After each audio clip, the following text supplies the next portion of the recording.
ঈদুল আজহার একদিন আগে লেবানন ও গাজায় ভয়াবহ তাণ্ডব চালিয়েছে ইসরায়েল। লেবাননে যুদ্ধবিরতি উপেক্ষা করে আইডিএফ এর হামলায় নিহত হয়েছে ৩১ জন। স্থল অভিযানের পরিধি আরও বৃদ্ধির ঘোষণা দিয়েছেন প্রধানমন্ত্রী বেনিয়ামিন নেতানিয়াহু। গাজায় ইসরায়েলি বাহিনীর হামলায় প্রাণ হারিয়েছে কমপক্ষে ১১ জন। অরেঞ্জ সহ বিভিন্ন ফ্লেভারে প্রাণ ললিপপ, জুসি জুসি ওয়ার্ল্ড। গাজায় আনন্দবিহীন আরও একটি ঈদ উদযাপন দূরে থাক, স্বাভাবিক জীবনযাপনের সুযোগটুকুও নেই। ঈদের আগের দিনও বড় ধরনের হামলার শিকার খান ইউনিস ও গাজা সিটি। বিমান থেকে হঠাৎ হামলা চালায় আমরা হকচকিয়ে গেছি। একটি অ্যাপার্টমেন্ট ভবনে 3টি মিসাইল ছুড়েছে।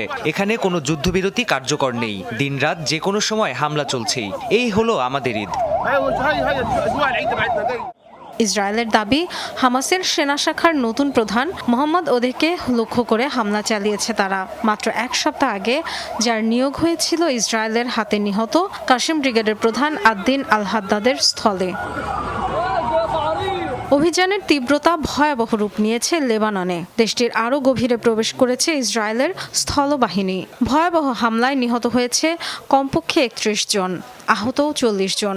দক্ষিণে নাবাতিয়ে, পূর্বে বেকা ভ্যালির মাসগারা সহ অর্ধশত গ্রাম ও শহরের বাসিন্দাদের সরে যাওয়ার নির্দেশ দেওয়া হয়েছে।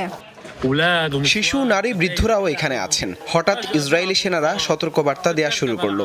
সবাই দ্রুত গুছিয়ে নিতে শুরু করলাম। ৩০ থেকে ৪০ মিনিটের মধ্যে দেখুন কি অবস্থা হয়েছে। যুক্তরাষ্ট্রের মধ্যস্থতায় গেল এপ্রিলের মাঝামাঝি লেবাননের সাথে হওয়া যুদ্ধবিরতি চুক্তি নিয়মিত ভঙ্গ করে যাচ্ছে ইসরায়েল। এমন পরিস্থিতিতে আবারও উদ্ধত ঘোষণা বেনিয়ামিন নেতানিয়াহুর। জানালেন, লেবাননে স্থল অভিযানের পরিধি বাড়বে আরও। এখনও পাল্টা জবাব দিয়ে যাচ্ছে হিজবুল্লাহ। লেবাননের দক্ষিণে মোতায়েনকৃত ইসরায়েলি সেনাদের লক্ষ্য করে ৩২ দফা হামলার কথা জানিয়েছে সশস্ত্র গোষ্ঠীটি। দাবি, শত্রুপক্ষের ট্যাঙ্ক, সাজোয়া যান, কমিউনিকেশন সিস্টেম ও 2টি ইসরায়েলি কোয়াডকপ্টার ভূপাতিত করেছে তারা। তেল আবিব জানিয়েছে, লেবানন থেকে ছোড়া একটি ড্রোন বা রকেট পড়েছে ইসরায়েলের উত্তরাঞ্চলে। তবে খোলা জায়গায় পড়ায় কোনো ক্ষয়ক্ষতি বা কেউ হতাহত হয়নি। এ ঘটনার পর সতর্কতা সাইরেন সচল করা হয় অঞ্চলটিতে। Dorothy Tasrin, Jamuna news.